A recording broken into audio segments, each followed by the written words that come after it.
जय श्री ओम नमः सिद्धेभ्य।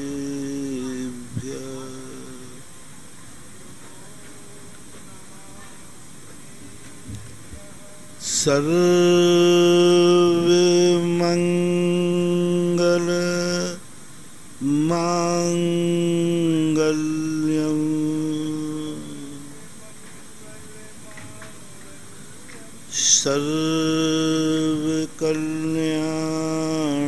सर्वकल्याणकारकम्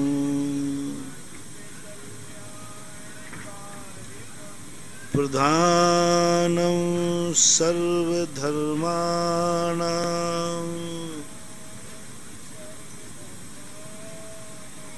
जैनं जयतु शासनम्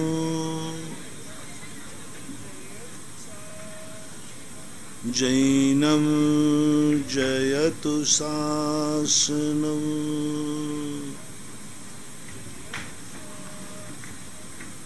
पंच परमेष्टि भगवान की, आचार्य श्री गुरुवर कुंद कुंद महाराज की, आचार्य श्री गुरुवर विद्यासागर महाराज की। बोले परम पूज्य मुनि पुंगव श्री सुधासागर जी महाराज की जय। समस्त मुनि संघ की जय। नमस्ते गुरुवर। सारे संसार का अध्ययन जब अपन करते हैं और कभी अपन शास्त्रों से या गुरुओं से परमार्थ का वर्णन सुनते हैं, पढ़ते हैं, तो भ्रम में पड़ जाते हैं कि सत्य क्या है। इधर संसार कहता है मेरी तरफ देखो, मैं कितना तुम्हारे जीवन में सुख देने वाला हूं। इधर गुरुजन कहते हैं इस संसार के आकर्षण के में मत फंस जाना, ये मात लुभा करके तुम्हें गर्त में डाल देगा। 5 इंद्रियों के जो विषय हैं ये तुम्हें लुभाएंगे, इनकी बातों में मत आ जाना। ये आंखें रूप रंग दिखाती हैं, अच्छा लगता है आकर्षण, गुरु बीच में आवाज लगाते हैं, इस आकर्षण इस चमक दमक के उसमें मत आ जाना, पतंगे के समान तुम्हारी दुर्दशा होगी।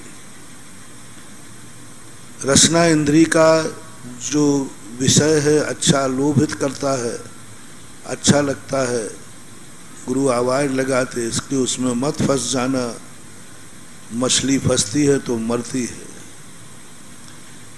स्पर्शन इंद्री हमें ठंडे और गर्म का ज्ञान कराती है, अच्छा लगता है, ठंडा भी अच्छा लगता है, गर्म भी अच्छा लगता है।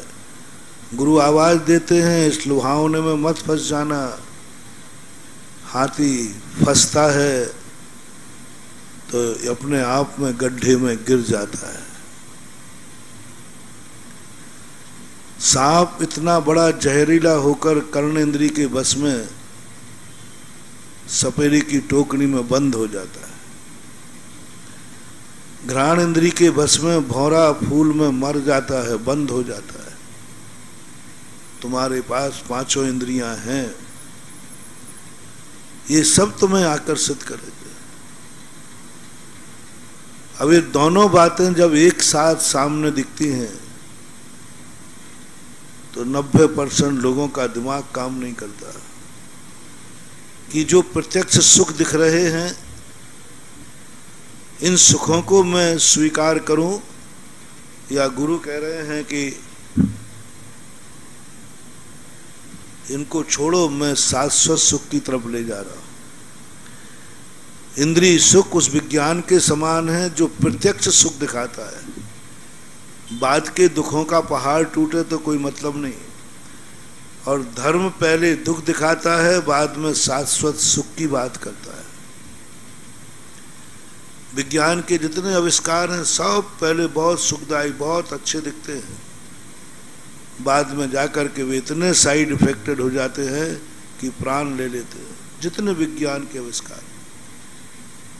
इसलिए विज्ञान को भौतिकवादी कहते हैं। अपनी इंद्रियां भी विज्ञान के समान ही भौतिकवादी हैं। ये हमें आकर्षित करते हैं विषयों की तरफ, अपनी आत्मा को, और अंत में हमें ऐसे दुख के गर्त में डाल देते हैं कि हम वहाँ से निकल भी नहीं पाते, और जब निकलने का समय आता है तब मौत सामने खड़ी होती है। ऐसी स्थिति में हमें विचार करना है कि सत्य क्या है। कहीं सारी दुनिया हमें अच्छी लग रही है, मैं बहुत दिनों से कह रहा हूं, अपन बहुत मूर्ख है। हमें हर व्यक्ति संबोधित कर रहा है, हम उसको अच्छा मान रहे हैं। जिस तरफ हम आंख उठाते हैं, वही, मुझे एक बगीचा की तरफ आंख उठाया, उसने संबोधित कर लिया, हम 2 मिनट बैठ गए। हमें परिवार ने आको सम्मोहित किया, हम पूरी जिंदगी उनको दे बैठे। आकर्षण। एक परिवार ने हमें इतना ज्यादा सम्मोहन किया कि हम पूरी जिंदगी उसके लिए होने को तैयार हो गए। एक थोड़े से सुख में, आकर्षण में हमें ऐसा लगने लगा कि यही मेरी जिंदगी का सहारा है, और यह नहीं रहेगा तो मैं दुखी हो जाऊं। परिणाम निकलता है जब घर में कोई मर जाता है, हम असहाय, बेसहाय हो जाते हैं। हमें ऐसे लगता है कि हम सब लुट गए, अब कुछ भी नहीं बचा। आखिर उसने हमें ऐसा क्या दे दिया था जिसके कारण से आज हम अपने आप को लुटा हुआ महसूस करते हैं। और उसके मिलने पर हम जाने कितने जीवन को, आप देखो, छोटे छोटे से मोह आपको कितनी बड़ी उलझन में डाल देते हैं। कितने जीवन का लंबा जीवन आपका उलझन में पड़ जाता है। आकर्षण। गुरु कहते हैं तुम इन सबको स्वीकार करो, लेकिन इनसे आकर्षित मत हो। संसार को तुम समझ लो, बस संसार में छुड़ा नहीं रहा हो। संसार कभी कोई छुड़ाएगा नहीं, चिंता मत करो। संसार को समझ लो। संसार को ठुकराना भी नहीं है, संसार को समझ लो। जहर को मिटाना नहीं है, जहर को समझ लो कि जहर है या कहीं मुझे मार ना दे। पीना भी पड़े तो जहर की कोई घबराने की जरूरत नहीं है, पी लेना, लेकिन किसी वैद्य के हाथ से पी लेना। वैद्य। कोई कहे जहर पीना पड़ेगा तो कहना पी लूंगा। कोई कहे तुमसे कि देखो भाई तुम्हें जहर पीना पड़ेगा, तो तुम कभी मना नहीं करना, तुम कहते जहर पी लूंगा। बोले जहर पी लोगे? बोले हाँ साहब जहर पी लूंगा, बस शर्त इतनी सी है कि वैद्य के हाथ से पीऊंगा। बस आप चिंता मत करना, वैद्य के हाथ से जहर पीऊंगा, आप कह देना बस पी लूंगा। सामने वाला ज्यादा ज्ञानी नहीं था, वो अपन को बुद्धू समझ रहा था। वो सोचता था इसको जहर पिला के रहूंगा। मूर्ख लोगों में, अराजक तत्वों में, दूसरों के नाश करने वालों में ज्यादा अकल नहीं होती, ज्यादा बुद्धि नहीं होती। उनका होता है हैदस, उनका होता है डर, भय। इनमें अकल ज्यादा नहीं होती। जैसे अपने कर्म है ना, अपन को दुख देते हैं, इनमें ज्यादा अकल है ही नहीं, ये तो जड़ है। गुंडे तत्वों में ज्यादा अकल नहीं होती, डाकुओं में ज्यादा अकल नहीं होती, पापियों में ज्यादा अकल नहीं होती, इनके पास ज्यादा बुद्धि नहीं होती, ठस बुद्धि होती है। इनके पास खौफ इतना होता है कि उनका नाम लेते ही अपन लोग सिट्टी पुट्टी भूल जाते, सिट्टी पुट्टी भूल जाते। वो दुश्मन है तुम्हारा, वो कहता है जहर पी लो, तुम जहर पीना पड़ेगा, नहीं तो तुम नहीं पियोगे तो हम तुम्हें दुख देंगे। तुम तुरंत कह दो ना पिला दो, पी लूंगा, लेकिन बस एक शर्त मेरी भी है, वैद्य के हाथ से पीऊंगा। कुंद स्वामी कहते अब घबराना मत, जहर पीना भी पड़े तो वैद्य के हाथ से पीना। जय विस्म भुजंतो बेजो पुरुषो न मरण मुबे आदि, तह पुग्गल कम सुदयम न वज्ज दे नानी। एक ज्ञानी पुरुष इस संसार में रह करके जहर सबको पीना पड़े। संसार में जहर पिलाने वाले बहुत ज्यादा हैं, अमृत पिलाने वाले बहुत कम। कोई प्यार से जहर पिलाता है, कोई द्वेष करके जहर पिलाता है। दुश्मन द्वेष करके जहर पिलाता है और मोही व्यक्ति राग करके जहर पिलाते हैं। जितने दुनिया में लोग हैं दोनों जहर पिला रहे हैं, दोनों में कोई अंतर नहीं है।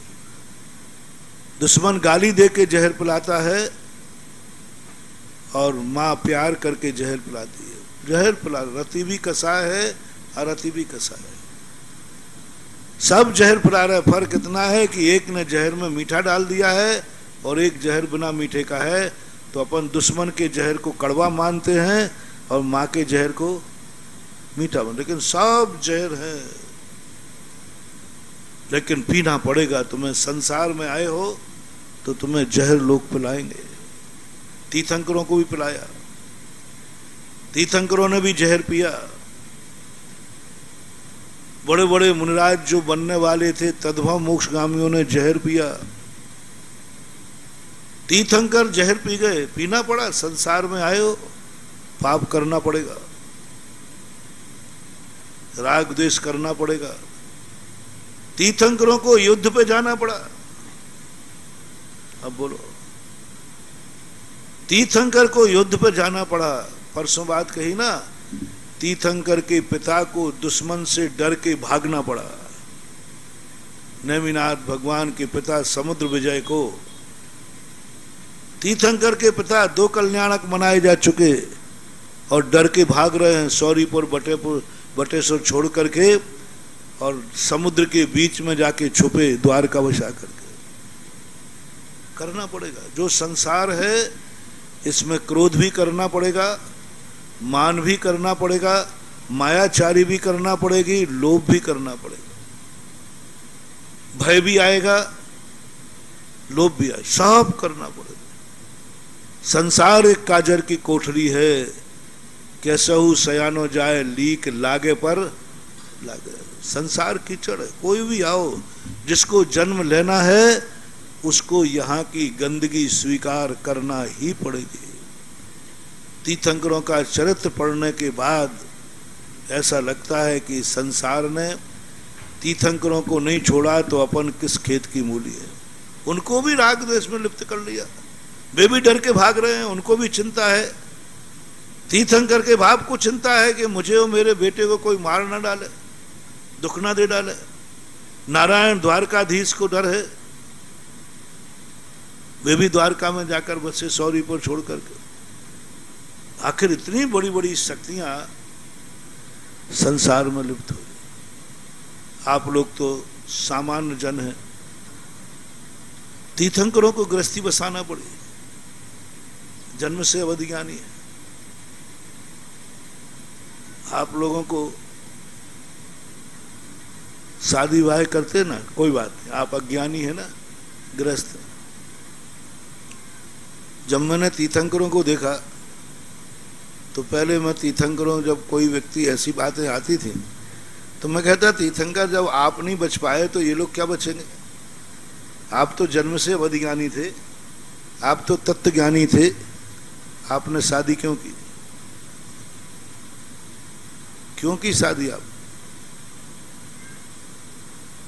क्या जरूरत पड़ी थी आपको? आप तो तत्व ज्ञानी है, ये तो संसार मूर्ख है, अज्ञानी है। और एक एक नहीं, दो दो शादियां की। आपने क्यों संसार बढ़ाया, बेटों को जन्म क्यों दिया? क्या जरूरत पड़ी थी? ये तो अज्ञानी है, मोही है। आज मैं तुम्हारे पक्ष में बोल रहा हूं।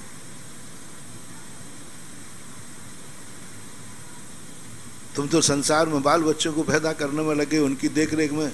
अरे ऋषभ देव ने तो लाइन लगा दी 100। क्या पड़ी थी उनको? वे तो अवधिज्ञानी थे। उनको तो मेरी दृष्टि से, छोटी दृष्टि से, तीर्थंकरों को तो जन्मजात बैरागी होना चाहिए। 8 वर्ष अंतर मुहूर्त में दीक्षा लेकर जगत का कल्याण करना चाहिए। एक भी तीर्थंकर, क्योंकि सारे तीर्थंकरों को भारत के अवधिज्ञान था, तत्व दृष्टि थे, सम्यक दृष्टि थे, सबको सम्यक दर्शन था, अवधिज्ञान थे, सब कुछ जान रहे थे। क्या होने वाला है, क्या होगा, सब कुछ जान सकते थे। फिर भी वो जानते हुए ले दीपक कुएं पड़े। अवधिज्ञान से सब जान रहे थे, संसार असार है, सब बेकार है, उसके बावजूद वो संसार में फंसते चले गए, संसार की हर क्रियाओं में उलझ गए। राजपाट मालूम है गंदी चीजें हैं, राजनीति है, फिर भी राजा का मुकुट ले लिया। राजा, अरे पिताजी दे रहे थे, कहते थे नहीं मैं अवधिज्ञानी हूं, सब जान लिया, मैं संसार में फंसने वाला नहीं हूं। फंस गए। राज मुकुट किया, राजगद्दी की, परिवार बसाया, दुश्मनों से झगड़े किए, तद्भव मोक्षगामी चक्रवर्ती ऐसे लड़ रहे हैं जैसे तुम जैसे बच्चे, तुम लोग भी ऐसे लड़ाई नहीं करते हो।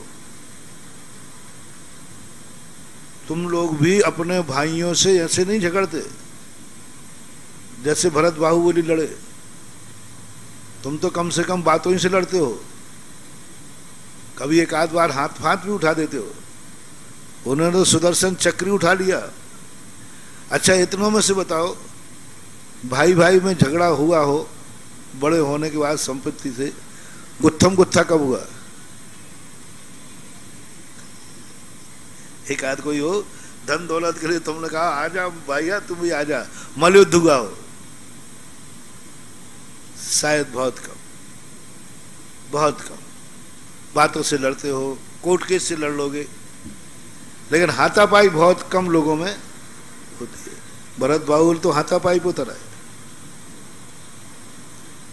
ऐसे हाथापाई पे उतरा है, एक दूसरे को उठा के फेंकने लगे। तद्भव मोक्षगामी, अवधिज्ञानी, अरे दोनों के पास अवधिज्ञान था, तत्व दृष्टि लगा लेते, लेकिन वो भी उसी में जंपापात लेते। कौन बचा है जो इस संसार के कहीं ना कहीं, किसी ना किसी रूप में संसार की विडंबनाओं को स्वीकार न किया हो? महावीर ने किया तो वे माँ पिता के चक्कर में पड़े रहे, माँ पिता का उनको मोह था, सब कुछ था। पर कुंद स्वामी बहुत आगे की चीज थे। उन्होंने कहा कि ये लोग तीर्थंकरों की आड़ में अपने पाप को छुपा लेंगे। अपन लोग बदमाश लोग हैं। क्या लोग हैं? क्योंकि बड़ों की आड़ में अपने पाप छुपा लेंगे। बड़े लोग कर रहे हैं, हमें करने में क्या बात है? बहुत सारे लोग कहते महाराज जी आप हमसे कहते हो लड़ना मत, भरत बाबू भी लड़े थे, हमें क्या बात है? आप कहते हो शादी विवाह मत करना, तीर्थंकरों ने किए।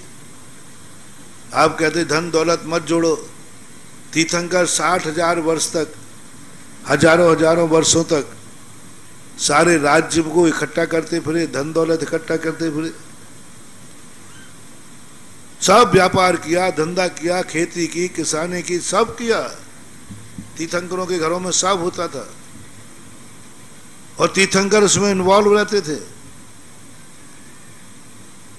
तो कुंद स्वामी को जब ये देखा कि संसार में तो बड़े बड़े धुरंधर भी वही कर रहे हैं जो छोटे लोग करते हैं, तुरंत उन्होंने रास्ता निकाला और उपदेश में कहा, ये गाथा उन्होंने बहुत बहुत सोच करके लिखी होगी। सुनो, तुम बड़े आदमी का नाम मत लेना,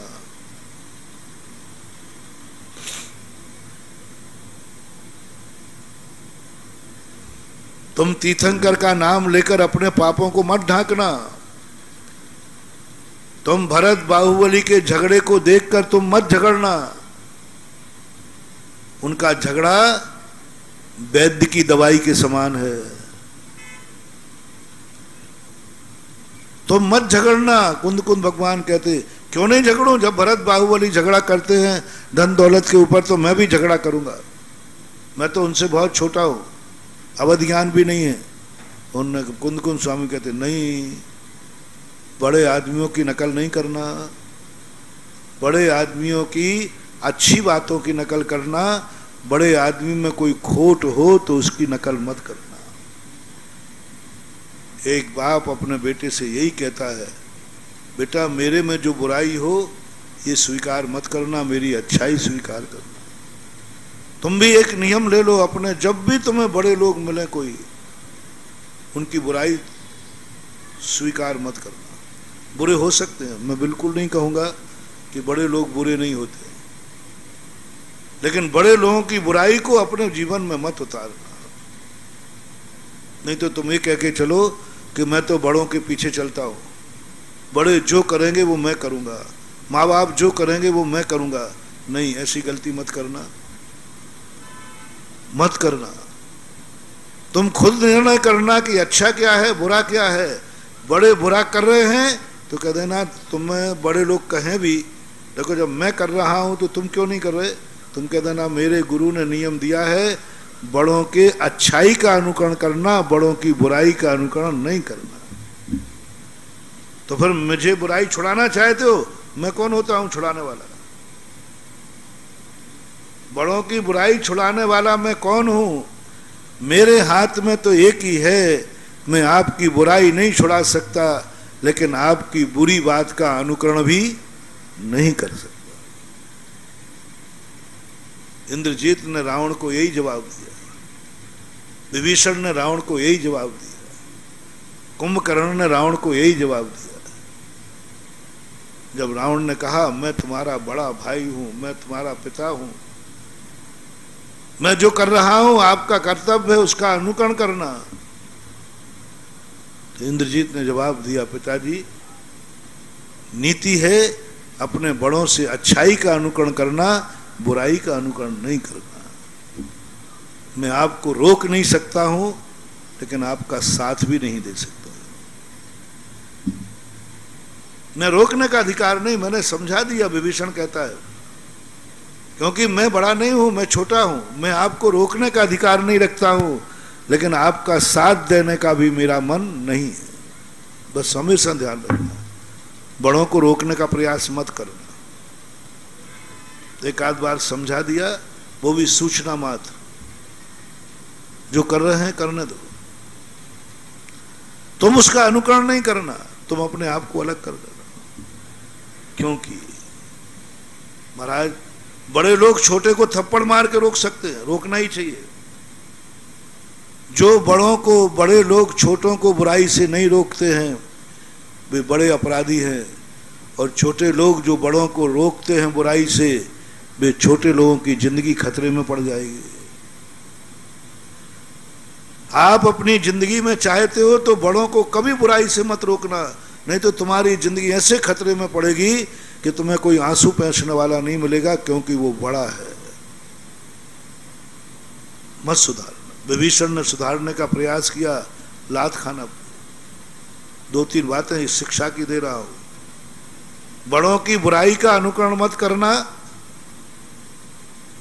बड़ों की कभी बुराई सुधारने की कुचेष्टा मत करना, वो तुम्हें मिटा देंगे, तुम्हें कुचल देंगे, तुम्हारी जिंदगी बर्बाद कर देंगे, क्योंकि वो बड़े। माँ बाप भी क्यों ना हो, माँ बाप में कितनी भी बुराई हो, आप कभी थोड़ा बहुत संकेत कर देना, सुधारने के पीछे मत पड़ जाना। वो बाप है तुम्हारा, मिटा देगा। कितने बच्चों को बाप मार डालते हैं, उनकी बुराई जब बच्चों को पता चल जाती है तो मत सुधारना। अभी सारी वसीयत उसी के नाम है, बाप के नाम। बाप से बुराई मूल मत लेना, नहीं तो 1 रुपया मिलने वाला नहीं है। हाँ, उसके बाद वसीयत है, वो बाप है। उससे कहना बाबा आप तो जो कर रहे हो नहीं करो, मेरी भावना है। और सुधारने का तरीका एक और है, बड़ों को सुधारने का। तुम बिगड़ना मत,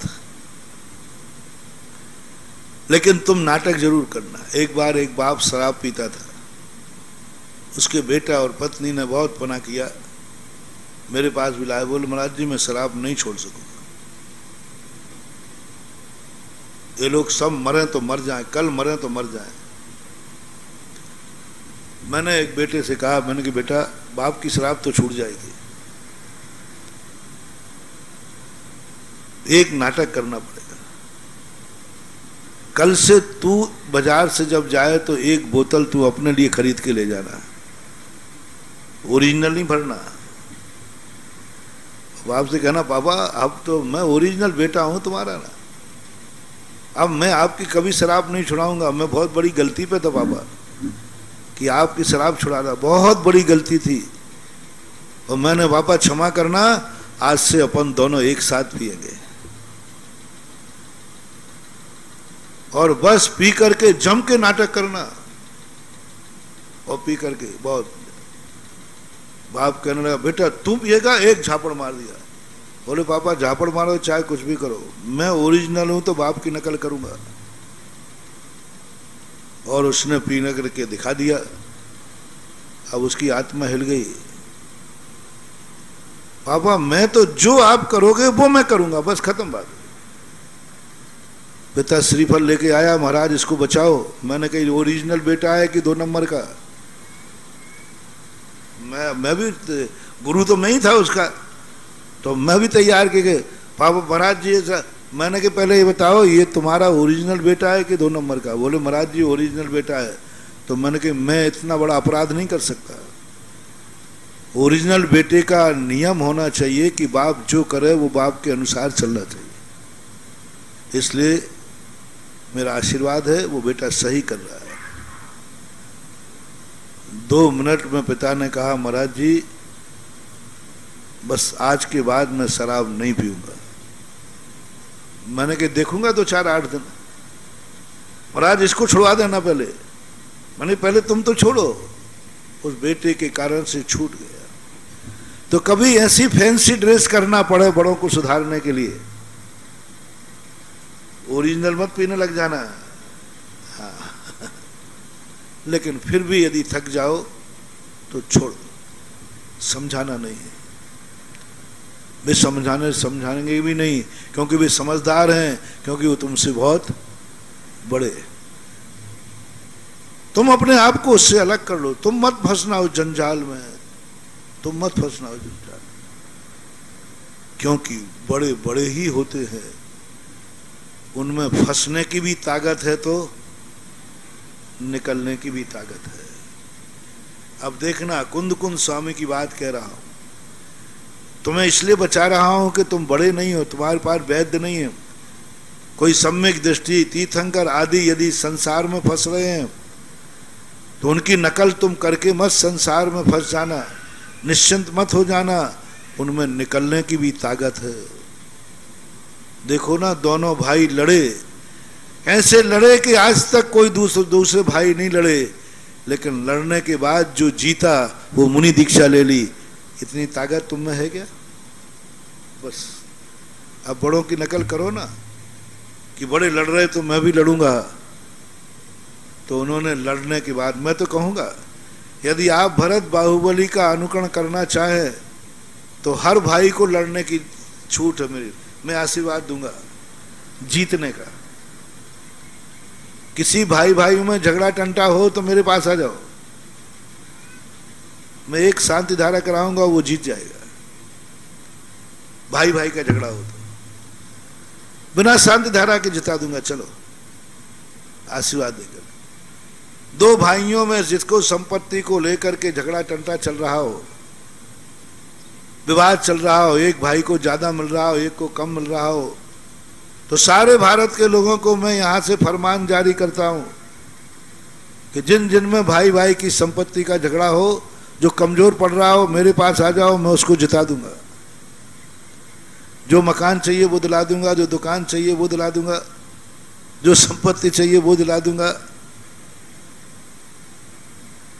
जिनको चाहिए हो सब आ जाओ। बस शर्त एक है, क्योंकि हम आगम विरुद्ध नहीं करेंगे। मैं तुम्हें लड़ा रहा हूं, आगम विरुद्ध नहीं, भरत बाबू नहीं लड़े। मुझसे जिनवाणी माँ कहेगा तू क्या कर रहा है, तो मैं कहूं माँ बड़े बड़े लोग लड़े, हमारे भक्त बहुत छोटे हैं। तो माँ ने जो धीरे से कहा लड़ा लेना, माँ ने भी अनुमति दे दी, जिनवाणी ने भी कह दिया लड़ा लेना, और भक्तों को जिता भी देना। जो भाई तेरा भक्त हो उसको जिता देना। आओ मैं आज लड़ने का आशीर्वाद देता हूं भाई भाई से, और जीतोगे पक्का है। लेकिन शर्त सुन लेना, जो जीतेगा उसको दीक्षा लेना पड़ेगी।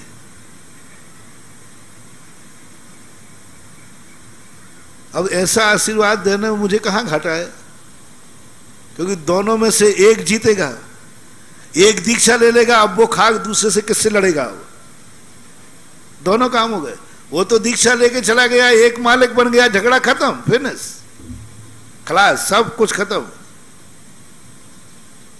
अब करो भरत बाहुबली की नकल।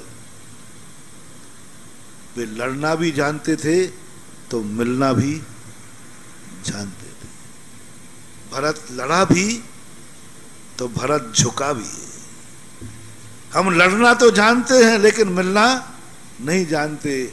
हम क्रोध करना जानते हैं, क्षमा मांगना नहीं जानते। हम मान करना जानते हैं, हम मार्दव नहीं जानते। हम छल कपट जानते हैं, आर्जव नहीं जानते। हम लोभ करना जानते हैं, उत्तम शौच धर्म नहीं जानते। हम गंदा होना जानते हैं, हम नहाना नहीं जानते। गंदा होना तो हम जानते लेकिन नहाना नहीं जानते। हम पाप करना जानते हैं, पाप काटना नहीं जानते। हम अपराध करना जानते हैं, जेल से बचना नहीं जानते। सब कुछ करना जानते, बचने का उपाय है ही नहीं। आप लोगों की दशा अभिमन्यु जैसी है कि चक्रव्यूह में प्रवेश करना तो जानते हो लेकिन उससे निकलना नहीं जानते हो, तो वहीं तड़प तड़प करके मर जाते हो। कुंदकुंद स्वामी कहते हैं, इन्हें संसार में जाने से मत रोकना, क्योंकि ये बड़ों का बहाना ले लेंगे। इनको ये बताना, देखो कितनी बड़ी बात कुंदकुंद भगवान कह रहे हैं, इनको संसार में जाने से मत रोकना, पापों से मत रोकना, गृहस्थी से मत रोकना। ये तुम्हें पागल कहेंगे, बोले बड़े बड़े तीर्थंकरों ने गृहस्थी बसाई है।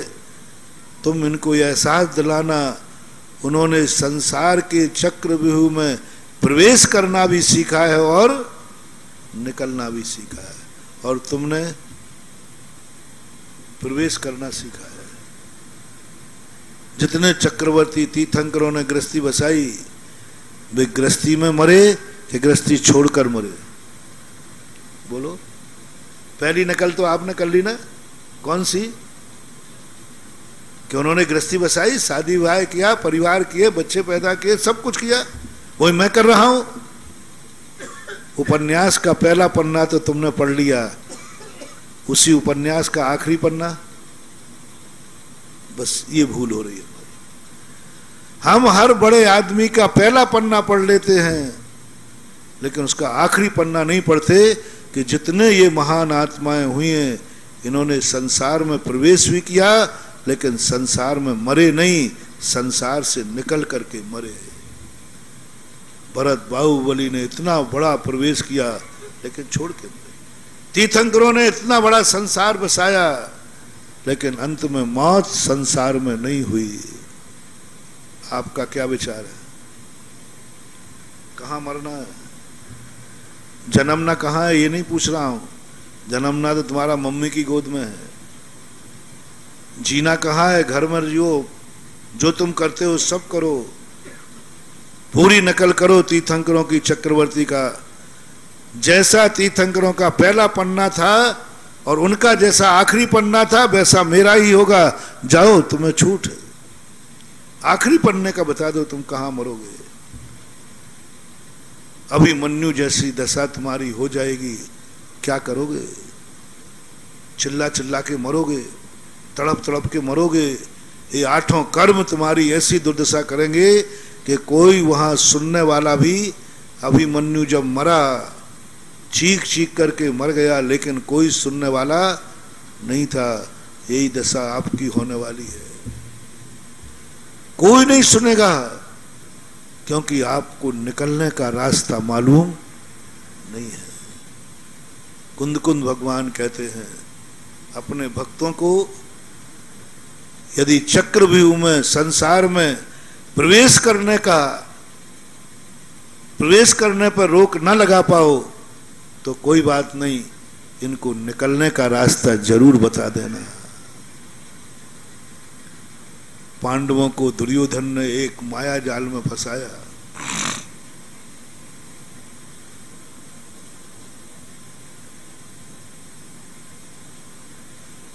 पांडवों के जन्मदिन पर एक ऐसा महल बनाने का, गिफ्ट में देने का भाव किया, लाक्षागृह। कभी लाख का महल बनते ही नहीं, आज तक करोड़ों रुपया खर्च करा दिए। बोले, दुर्योधन ने कहा मुझे पांडव बहुत प्यारे हैं, इनको गिफ्ट में मैं दूंगा। विदुर समझ गए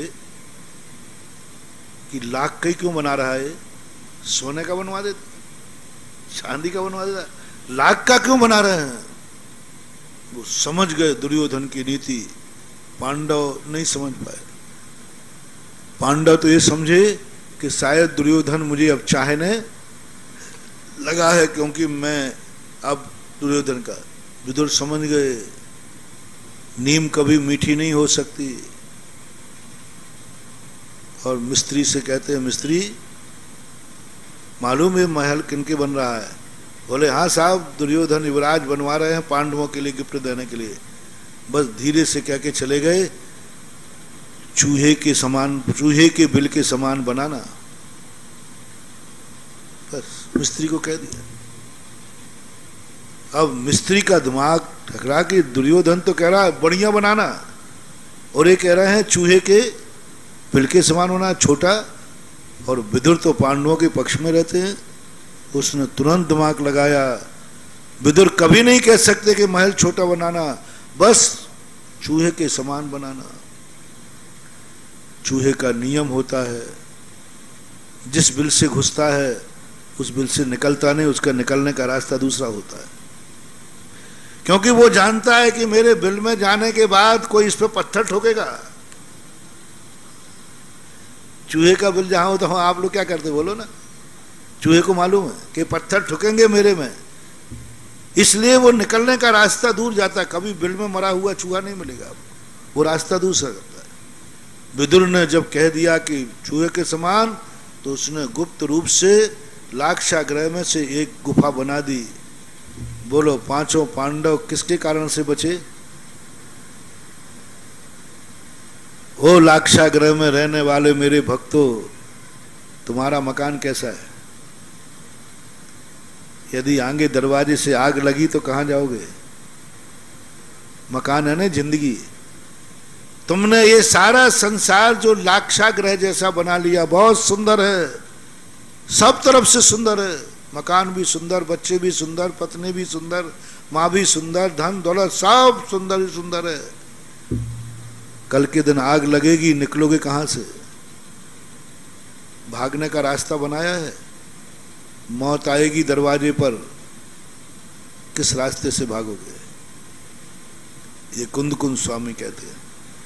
वही विदुर नीति कहते हैं कि अपने भक्तों को समझाओ कि ये बिल में प्रवेश कर रहे हैं, क्या निकलने का रास्ता इन्होंने बनाया है?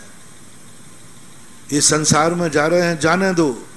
बस इनसे कह देना, जैसा तुमने जाना सीखा है, ये माँ बाप तुम्हें संसार में प्रवेश कराना जानते हैं, संसार से निकालना नहीं जानते। हर मम्मी पापा ने एक ही किया, बेटे को संसार में फंसा दिया। किसी माँ बेटा ने कहा कि बेटा इस संसार में फंस जाना और अंत में जाकर के ऐसे निकल जाना। शादी विवाह कराया, पढ़ाया लिखाया, सब कुछ कर दिया, लेकिन निकलना सिखाया क्या कि बेटा इतने दिन यहाँ रहना, उसके बाद निकल जाना। वो सिखाएगा गुरु, वो सिखाएगा विदुर, वो सिखाएंगे पूज्यवर कुंद कुंद भगवान। कितने व्यक्ति सब संसार में फंस गए हो, कोई गम नहीं करना, कोई डरना नहीं, लाक्षागृह बना रहने दो, लगने दो आग, कोई डर नहीं है, कोई घबराओ मत।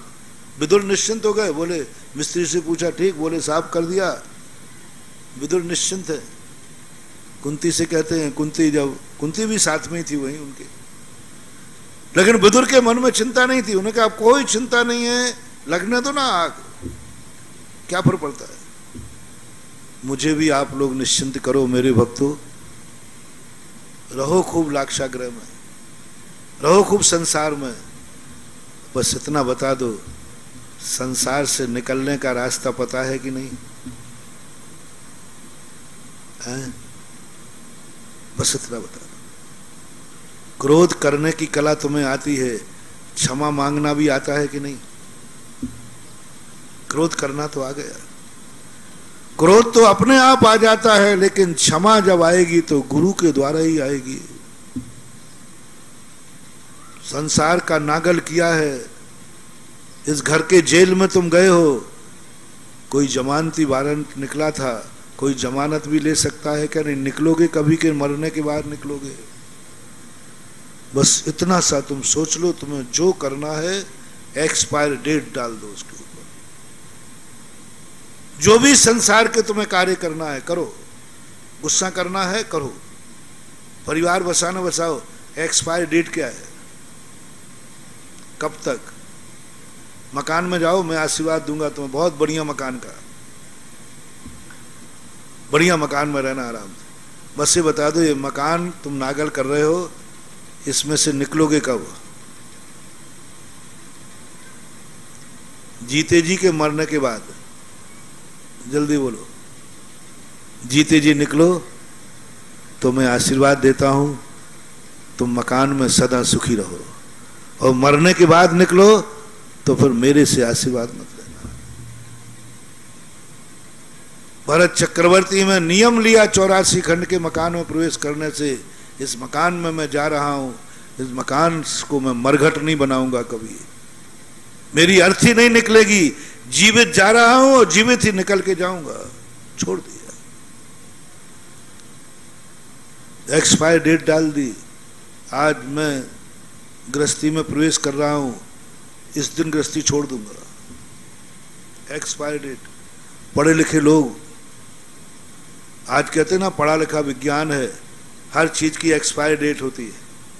हमारे यहाँ पहले से थी, चिंता मत करना। हमारे यहाँ मर्यादा क्या थी? Expire date. आटा इतने दिन का, दाल इतने दिन की, मसाला इतने दिन का, दूध इतने दिन का, पानी इतने समय का, ये एक्सपायर डेट ही थी। उसको हम मर्यादा बोलते थे और आप इंग्लिश में बोलते एक्सपायर डेट। और हम नारायण कितना एक्सपायर डेट यानी मरने की तारीख। और हमारे यहाँ क्या था, कितना बढ़िया शब्द है मर्यादा। दोनों शब्द में कितना अंतर है? विज्ञान कह रहा है मरने की तारीख और धर्म कह रहा है मर्यादा। इसकी कितनी सीमा है? बस अशुभ शब्द नहीं बोलता धर्म। और जितने इंग्लिश वाले हैं सब अशुभ शब्द, पिता को डैड, मम, सब क्या हो रहा है? एक्सपायर डेट, मर्यादा। सीमा कितनी है? इस सीमा के बाद त्याज। ऐसे ही तुम्हारी गृहस्थी में तुम करो तो तुम्हारी एक्सपायर डेट क्या है? संसार को तुमने बांध दिया, गृहस्थी बसा ली, छोड़ोगे कब? उसी दिन, जिस दिन शादी करो उसी दिन घोषणा करना है। शादी का आशीर्वाद दे रहा हूं, एक्सपायर डेट। आज तुम बंधन में बंध रहे हो, ये बंधन छोड़ोगे कब? विधवा होकर, विधुर होकर के, सती होकर के, क्या है ये तमाशा? बंधन बंधा था खुशी खुशी, बंधन बंधा था गाजे बाजे के साथ, और बंधन छूटेगा विधुर होकर, विधवा होकर के। ये है मूर्खों का काम। ज्ञानी कहता है नहीं, जिस खुशी और आनंद के साथ बंधन बना था, बंधन बांधते समय जो आनंद आया था, ये बंधन तोड़ते समय भी वही आनंद आएगा। उसको बोलते ज्ञानी पुरुष। तीर्थंकरों ने बंधन बांधा, लेकिन छोड़ा भी हंसते हंसते आनंद के साथ। तुम्हारा बंधन छूटेगा, या तो अनाथ होके मां को छोड़ोगे, या मां निपुति होकर के तुम्हें छोड़ेगी। क्या मां को निपुति बनकर छोड़ोगे? मर जाओगे तब। और मां जब छोड़ेगी, जब मर जाएगी अनाथ होकर के। तुम या तो अनाथ होकर मां को छोड़ते हो, या मां को निपुति बना करके छोड़ते हो। यही तुम्हारा सबसे बड़ा अपराध है। जिस मां ने तुम्हें जन्म दिया, उसको निपुति बनाकर छोड़ रहे हो। मरने के बाद छोड़ोगे। और मां ने जिस बेटे को जन्म दिया है, उसको अनाथ बना के छोड़ेगी। मर गई, अनाथ हो गया बच्चा। ये कितना बड़ा अपराध। जिस बेटे को जन्म दिया, जिस बेटे को जन्म दिया, पाला पोसा, उसको छोड़ा भी तो क्या बना के छोड़ा? अनाथ बना करके। माँ बाप मर गए, बेटा अनाथ हो गया। जो ज्ञानी माँ बाप होते, बेटा अनाथ बनाकर नहीं छोड़ोगे। तीर्थंकर की माँ अपने बेटे को अनाथ बनाकर नहीं छोड़ती। बड़े गजब का सिद्धांत है आज, बड़ा फिलॉसफी सिद्धांत है आज। तीर्थंकर की माँ अपने बेटे को अनाथ बनाकर नहीं छोड़ती। जब तक तीर्थंकर घर में है, माँ बाप नहीं मरते, नहीं मरेंगे। मैंने बेटे को जन्म दिया है, इतने लाडले बेटे को, और बेटा अनाथ बन के मरेगा। बेटा रोएगा, माँ अब मेरा क्या होगा? तुम्हारे माँ बाप मर जाते हैं तब तुम्हें 1 मिनट को क्या लगता है? बोलो, क्या लगता है? अब मैं अनाथ, मेरा सहारा चला गया। कितने बड़े में क्यों ना मरे, अनाथ होकर के छोड़ते हो। 99% माँ बाप बेटों को अनाथ बन के छोड़ते हैं, या पाप गठरी बांध के जाते। अरे दुनिया को अनाथ करके छोड़ो तो छोड़ो, बेटे को अनाथ करके चले गए। ये ज्ञानी पुरुष का काम है। और बेटे भी कई बार माँ बाप को निपुता बना करके छोड़ जाते। बेटा मर गया, मां निपुती हो गई। ओ ज्ञानियों, थोड़ा सा विवेक से काम करो। तीर्थंकर कहते हैं, तीर्थंकर की मां कहती है, मैं बेटे को अनाथ बना के नहीं छोड़ूंगी। नहीं मरते, माँ बाप नहीं मरते। बेटा कहता है मैं मां को निपुती बनाकर नहीं छोड़ूंगा। कैसा तरीका? मां के सामने बेटा मरता नहीं, बेटे के सामने माँ बाप मरते नहीं, फिर क्या अमर है? बेटे के सामने माँ बाप कभी मरते नहीं, और माँ बाप के सामने बेटा कभी मरता नहीं। कैसा विचित्र बात। तुरंत जाकर के तीर्थंकर ने मां को निपुती नहीं बनाया, मां का मस्तक ऊंचा उठाया। मां के जीते जी उसने दीक्षा ले ली। अब दीक्षा लेना मां को निपुती बनाना है कि क्या बनाना? बोलो ना। मां का सम्मान बढ़ाना है कि अपमान करना है? दीक्षा ले लेते तीर्थंकर, मां का मान इतना बढ़ा देते, इतना बढ़ा देते कि दुनिया में उस मां का नाम मुनि महाराज भी भक्तांबर में लिखते हैं। स्त्रीणाम शतानि शतसो जनयन्ति पुत्रान् नान्या सुतम तदुपमम जननी प्रसूता।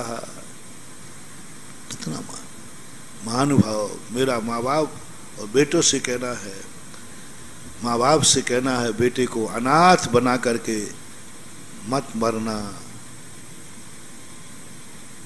तो महाराज हम लोग क्या करें?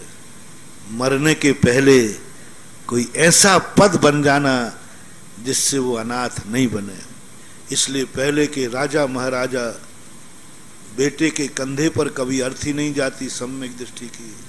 ज्ञानी की अकाल मौत ना हो तो बात अलग है, अकाल मौत हो जाए तो अलग है। ज्ञानी पुरुष के माँ बाप कहते मैं बेटे के कंधे पर नहीं जाऊंगा, बेटा मुझे आग नहीं लगाएगा, मेरा बेटा है, बेटा आग लगाएगा मुझे। जिस बेटे को मेरे खून से बनाया, मेरा दूध पिया है, दुश्मन लगा दे आग तो लगा दे, मुझे बेटा आग नहीं लगाएगा, नहीं लगाएगा। बेटे के हाथ से आग नहीं लगेगी मेरे। बेटे के कंधे पर मैं मरकर नहीं जाऊंगा। जिस बेटे को मैंने कंधे पर उठाया है, जिस बेटे को मैंने कंधे पर खिलाया है, जिस बेटे को मैंने कंधे, वह बेटा कल मेरी अर्थी उठाएगा नहीं। दीक्षा ले लेते, अब बेटा आग नहीं लगाएगा। मुनिराज में कौन आग लगाएगा? बेटा नहीं। मुनिराज की कंधे अर्थी किसके कंधे पे जाएगी? बेटे के नहीं, उसकी अर्थी नहीं जाएगी, उसकी बैकुंडी जाएगी, बैकुंडी जाएगी। लेट के नहीं जाएगा, वो तो बैठ के जाएगा। एक बार अपनी जिंदगी में एक ठान लो, भगवान मुझे एक वरदान दे दो। एक वरदान कभी मांग लेना भगवान से, गुरु से, मेरी अर्थी मेरे बेटे के कंधे से ना निकले। बस भगवान मेरे शरीर को आग मेरा बेटा ना लगावे।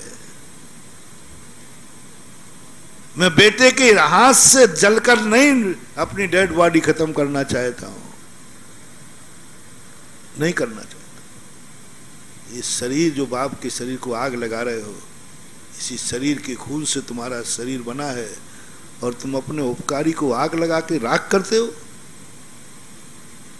दोनों को नियम लेना है कि हे भगवान इतना उपकार कर दे कि मैं कभी अपने बाप की अर्थी में आग नहीं लगाऊं। जिस पिता ने जन्म लिया है उसको जलाऊंगा नहीं मैं। बस मेरी दशा से संसार में रहूंगा, जलाना पड़ेगा, संसार के नियम हैं।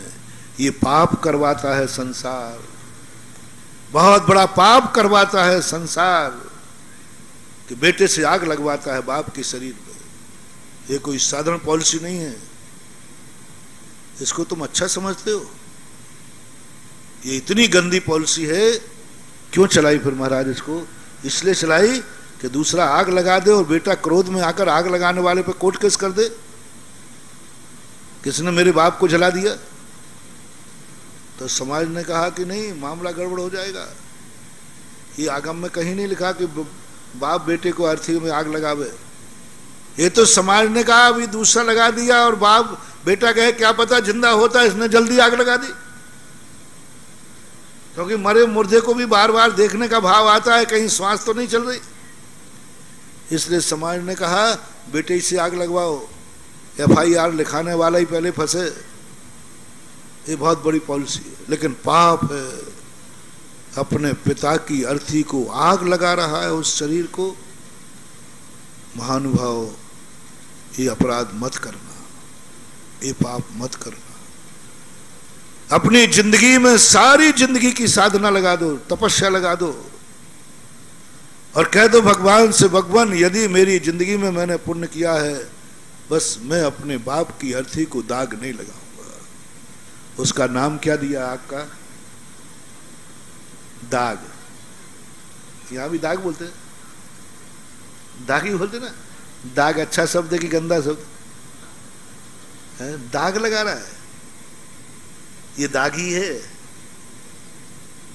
ये दागी है। तुमने अपनी जिंदगी को इतना दागी कालांगत कर दिया कि बाप को और मां को आग लगा करके तुमने अपनी जिंदगी दागी कर दी। इसलिए महान पुरुष कहते हैं, बस भगवान, तीर्थंकर कहते हैं, मैं अपने माँ बाप की अर्थी में आग नहीं लगाऊंगा, दाग नहीं लगाऊंगा। तो उपाय क्या है? मैं उनके मरने की पहली दीक्षा ले लूंगा, बात खत्म। एक ही उपाय है, या तो मरने के पहले मर जाओ। सुन रहे हो जवानों? या तो मम्मी पापा के पहले मर जाओ।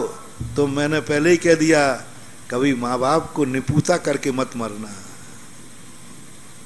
क्या कहा? माँ को पिता को निपुता करके मत मरना, तो मरने का रास्ता तो बंद है। और आज यही उपाय करता हूं आज कि हे भगवान, मम्मी पापा से पहले मैं मर जाऊं। बोले क्यों बेटा, ये बात क्यों? घर में जाकर कहना आज कि मम्मी पापा मैं आज एक नियम ले आया हूं। बोले क्या लाए? पापा मैं आपसे पहले मर जाऊं। बोले क्यों? पापा बाद में तुम्हें आग लगाना पड़ेगी ना, इसलिए मैं पहले मर जाऊं। तो बाप क्या कहेगा? अरे बेटा इसका अर्थ क्या हो गया? तू मुझे आग लगाने से मरने की बात सोच रहा है, तो तू मर जाएगा तो मुझे आग लगाना पड़ेगी। बेटे को कौन आग लगाता? मुझे पता नहीं, थोड़ा सहल करो। यदि बेटा मर जाए और बाप जिंदा हो तो आग कौन लगाता था? आग बताओ ना, कोई भाई लगाता कि बाप ही लगाता है? बड़ा लगा देता होगा कोई भी।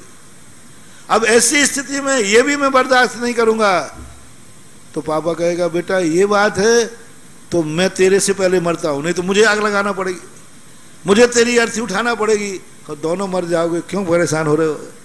मेरा एक रास्ता है जिनवाणी का कि मैं पिता की अर्थी में आग नहीं लगाऊंगा, दाग नहीं लगाऊंगा, क्योंकि उन्होंने मेरा शरीर दिया है, माँ ने मुझे दूध पिलाया है। मैं माँ बाप के मरने के पहले दीक्षा धारण करता हूं, तीर्थंकर। माँ बाप के मरने के पहले दीक्षा धारण करते। सभी तीर्थंकरों के माता पिता कभी नहीं मरते हो, बेटे को दीक्षा ले लेता है। कभी उन्होंने भाव किया होगा ऐसा कि हे भगवान, मेरी जिंदगी में कभी मेरे मम्मी पापा के शरीर को मरने के बाद भी मुझे जलाना ना पड़े, मैं आग लगाऊं मम्मी पापा के शरीर को, ये पाप मेरे से ना हो, ऐसी भावना की होगी। उसका परिणाम है कि वे माँ बाप के मरने के पहले दीक्षा ले लेते। बहुत सरल रास्ता है। और माँ बाप से भी मेरा कहना है, तुम इतने बेशरम कि तुम घर में पड़े हो, बेटा तुम्हें आग लगाएगा, बेटा तुम्हारा हाथ पकड़ के निकालेगा, अर्थी बांध के निकालेगा, बेशरम कहेंगे। इतनी बेइज्जती तेरी दुश्मन के द्वारा नहीं, तेरा बेटा तेरा परिवार तुझे अर्थी से बांध कर निकालेंगे और आग लगाएगा। कहो आज भगवान से, हे भगवान मेरी घर में बेइज्जती नहीं होना चाहिए, मेरे घर में से लोग मुझे निकालेंगे, बस मुझे इतनी सद्बुद्धि दे दे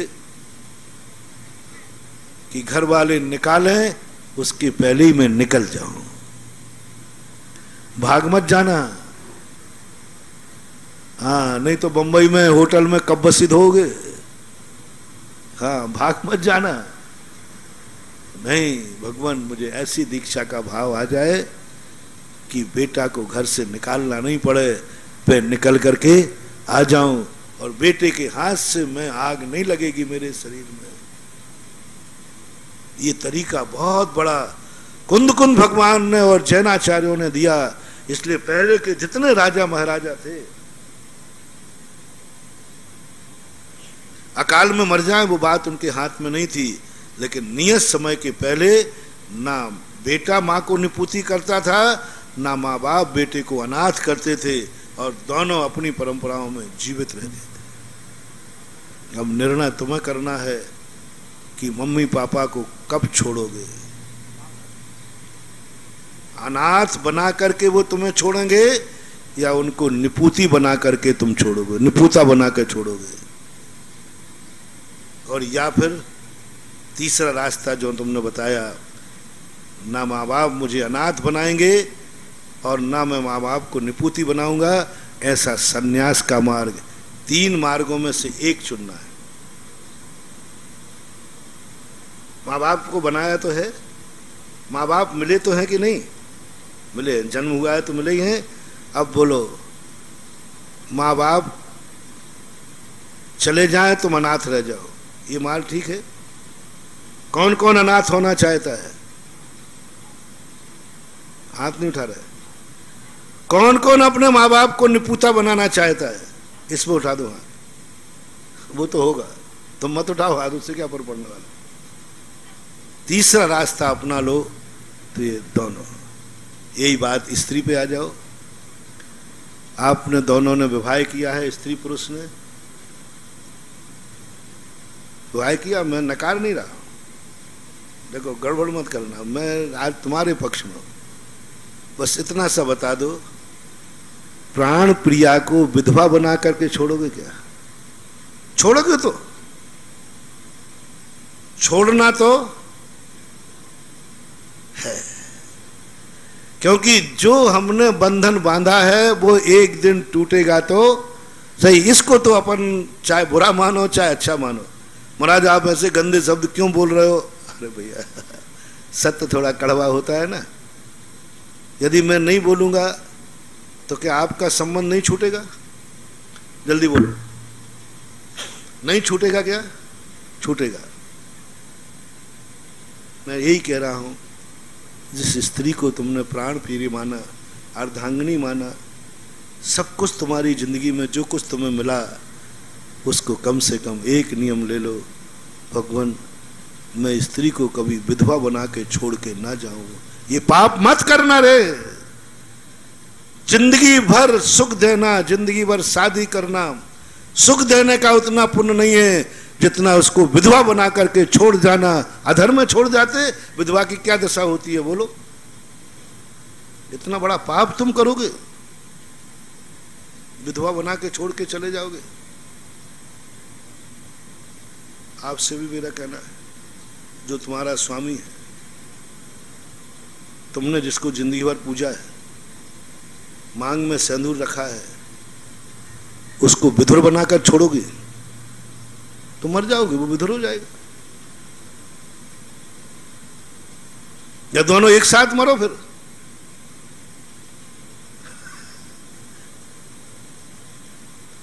वो सौभाग्य इस कर्म भूमि का, वो सौभाग्य तो कहाँ था? भोग भूमि में था। दोनों एक साथ जन्मते हैं, दोनों एक साथ मर जाते हैं। ना कोई किसी को विधुर करता है और ना कोई किसी को।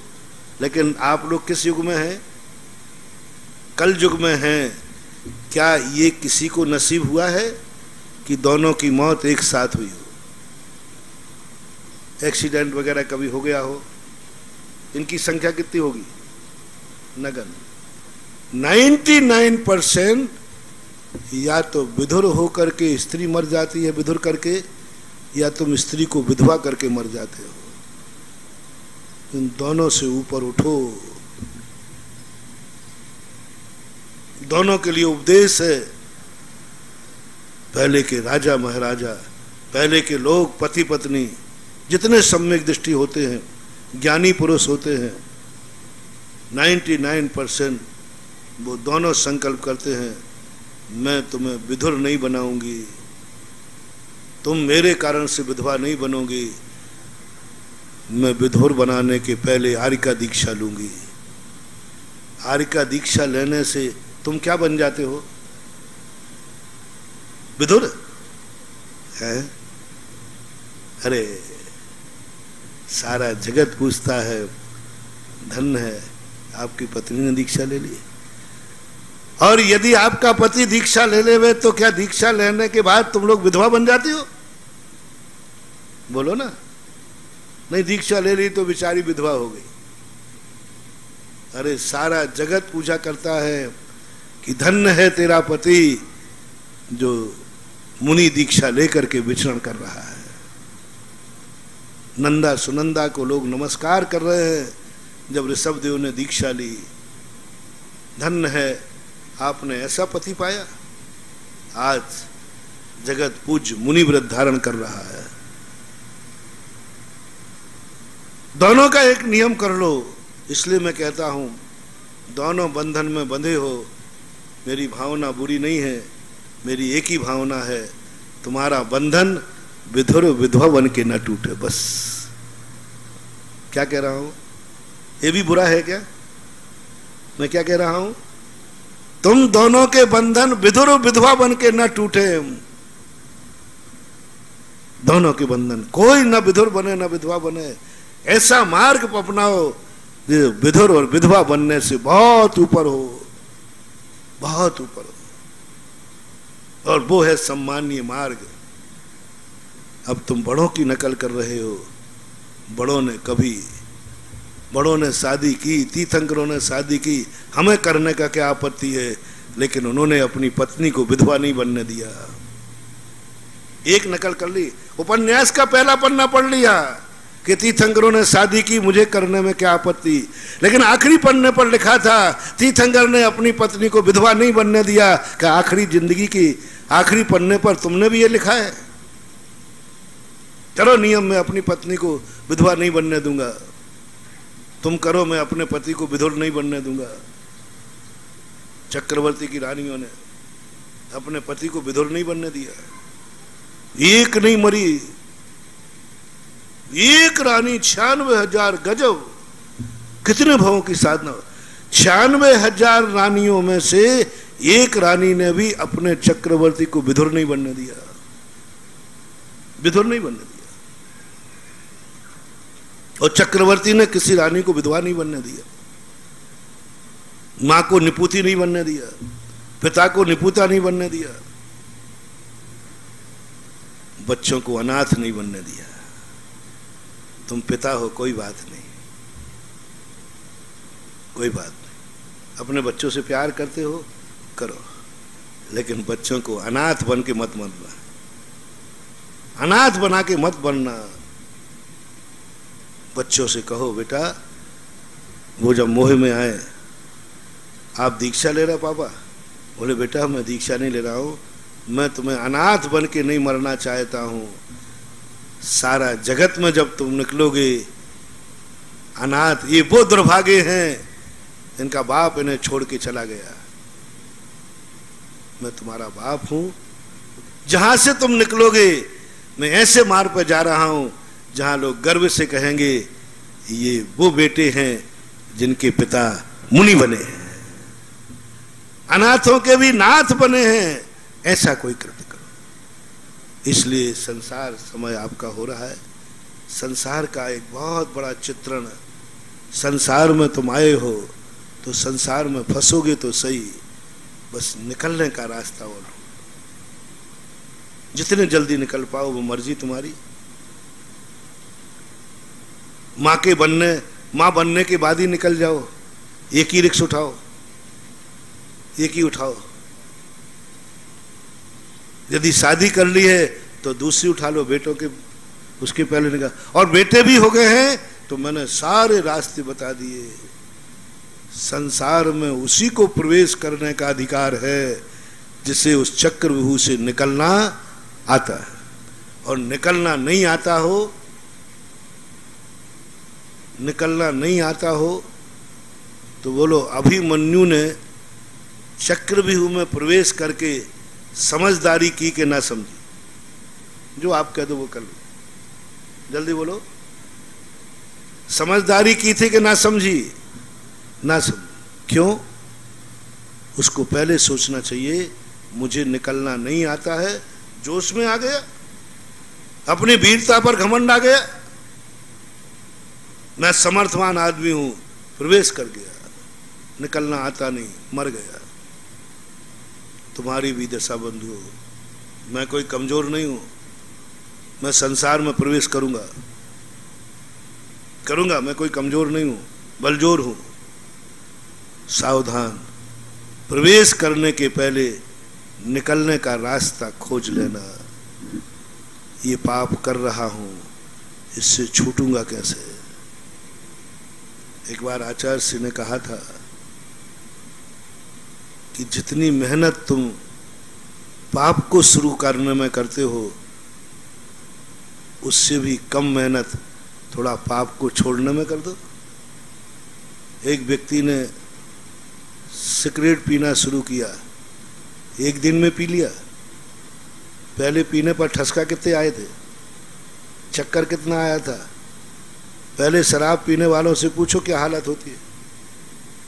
मैंने पूछा शराब, मैं पूछता रहता हूँ, मैं कोई संस्मरण सुनाऊं तो कहीं तुम मेरे पर लागू मत कर लेना। हाँ, मामला गड़बड़ को महाराज ने कभी स्वाद चखा होगा। हाँ, नहीं, मेरा तो पूछ के न का वो करता हूँ। मैंने कि शराब तुम्हें पहली बार छुई थी तो कैसे लगा? बोले चक्कर आता था, जलन होती थी। फिर बोले कई दिन लगे थोड़ा थोड़ा पीते पीते। जितनी देर तुमने पीने की आदत डाली उतने दिन तुम छोड़ने में डाल दो, छूट जाएगी। नहीं पियोगे तो चक्कर आएगा, चक्कर आएगा। पीने में भी आया था। चाय के संबंध में तो सबको मालूम है।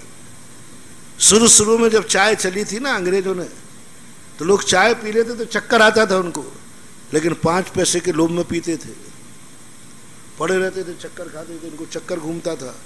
गरीब लोग 5 पैसे के।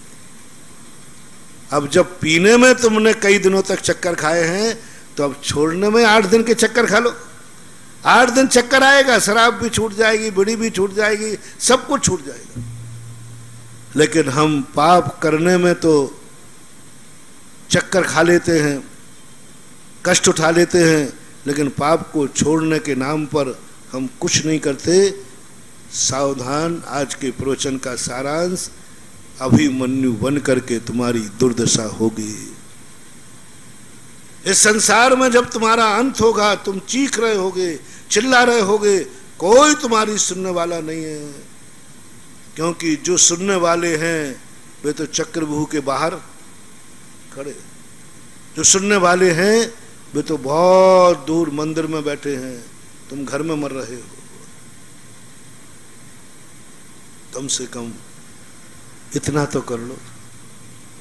चलो एक अंतिम बात कह करके, कम से कम इतना तो कर लो। भगवान से एक वरदान मांग लो कि भगवान जब भी मेरा मरण हो तेरे मंदिर में हो, कम से कम मैं तुझे देख सकूं, तेरे से बोल सकूं और तेरा दर्शन करते करते मैं जा सकूं। कहीं मेरा मरण अस्पताल में या मेरे घर में ना हो जाए, जहां आंख खोलूं तो तू ना दिखे, आवाज लगाऊं तो तेरे तक आवाज ना जावे, और पैर छूने का मन हो तो मेरे हाथ भी वहां तक ना पहुंच पाऊं।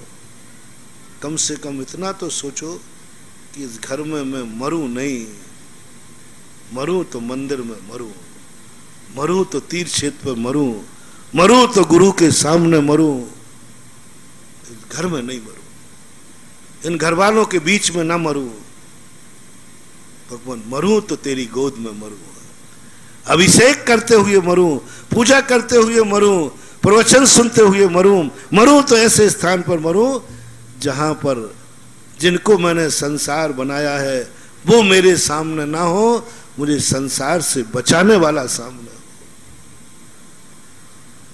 यदि अभिमन्यु के सामने उस समय 5 पांडव होते तो बचा सकते, और कोई नहीं बचा पाया, तो 5 पांडव तो उनको तो छोड़ के अकेले मत भागो। अभिमन्यु सब एक साथ थे, अभिमन्यु एकदम अकेला दौड़ के भाग गया।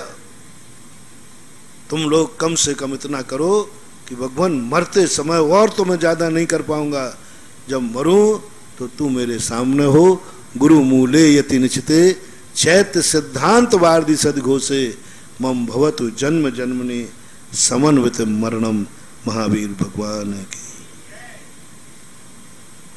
बोले परम पूज्य मुनि श्रेष्ठ श्री सुधा सागर जी महाराज की जय। समस्त